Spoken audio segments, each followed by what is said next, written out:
Throughout the history of contact between the Native American peoples, the Europeans, and later the United States government, a plethora of treaties were signed by each side. One of the most important treaties is the Treaty of 1868 signed at Fort Laramie. To understand this 1868 Treaty of Fort Laramie, one must first go back to the 1851 or the first Treaty of Fort Laramie. The 1851 Treaty of Fort Laramie is important because it sets the tone for the 1868 Treaty of Fort Laramie. In the 1851 treaty, two important concessions were made.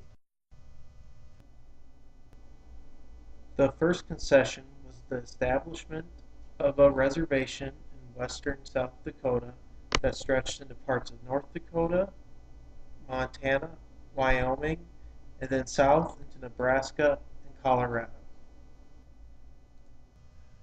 This reservation was to be only for Native Americans.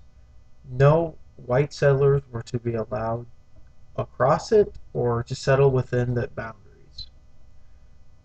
In payment for their land, the Native Americans were to receive $50,000 per year for 50 years. These concessions, however, would not be honored by the United States government. First, the payment plan was defaulted on by the United States government. After the treaty was signed, it had to be taken back to the Senate to be ratified. At the Senate, they decided that 50 years was too long and cut down the payment plan to only 10 years. Also, the promise of keeping white settlers out of the reservation was not honored. Why? Because a yellow substance was found in Montana. A yellow substance that makes people go insane. And no, we're not talking about butter. Gold was found in Montana, and soon white settlers began to stream up to Montana. They cut through the reservation by means of the Bozeman Trail, which linked off the Oregon Trail and then cut through the southwest tip of the reservation. These factors combined to set the tone for the 1868 Treaty of Fort Laramie. The 1868 Treaty of Fort Laramie attempted to accomplish much more than what its predecessor in 1851 accomplished.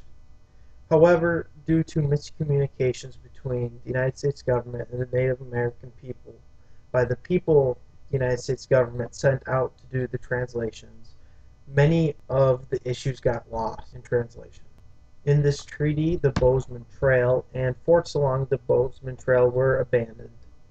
This was in response to the 1851 treaty in which the United States government guaranteed that no white settlers would be crossing the reservation lines. However, this was not as big of a victory for the Native Americans as it would seem. The United States government knew at the time that the Transcontinental Railroad stretching from East Coast to West Coast could easily have another line built up into Montana, circumventing the reservation altogether.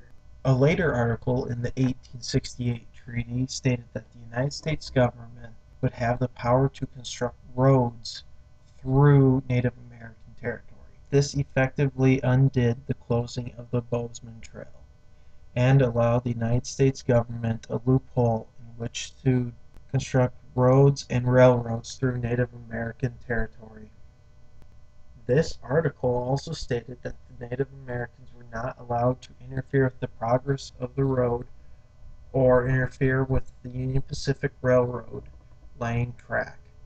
In return, the Native Americans would be paid for the land that was destroyed by the track or road going through.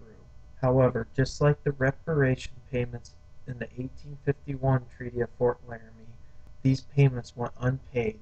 It is also important to note that in this treaty, the United States government did not abandon the forts along the Missouri Valley, and this left the door open to further westward expansion.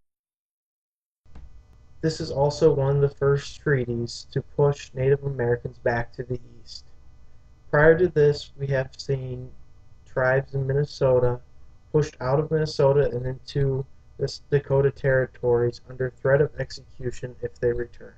Why would this treaty attempt to move the Native Americans back towards the east? The answer is simple. At this time, the buffalo are moving to the west, and by pushing the Native Americans back to the east, it effectively robs the Native Americans of a valued resource. The hope was that by robbing them of this resource, the Native Americans would become an agricultural society and settle down on farms. The 1868 treaty also set up schools for Native American children. From the ages of 6 to 16 they were to attend a school. However, they were not learning traditional Native American values and culture. Instead, they were being taught what the United States government thought they should be taught.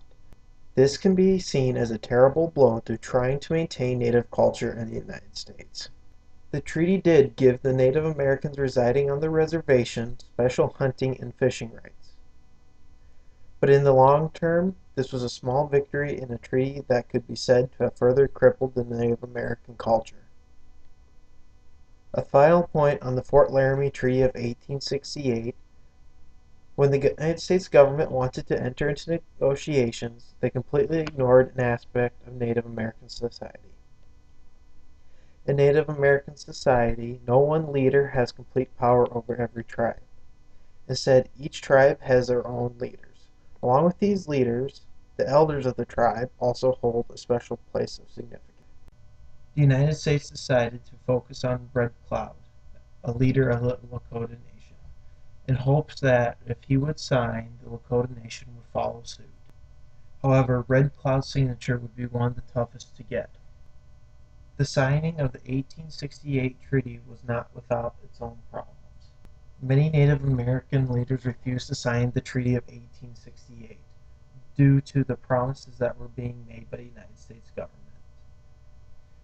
They had learned from the 1851 Fort Laramie Treaty that the United States could not be trusted to keep its promises. Likewise, the negotiators that the United States government had sent out to negotiate the treaty got tired of waiting on the Native Americans to come into the forts or to go to a meeting place to sign the treaty, and ended up leaving before many Native Americans had signed the treaty. The 1868 Treaty of Fort Laramie was supposed to fix issues lingering from the first Treaty of Fort Laramie. This treaty is looked upon by the United States as the treaty that gave the Native Americans education and the ability to sustain themselves through farming. However, it only succeeded in furthering the oppression of the Native American peoples.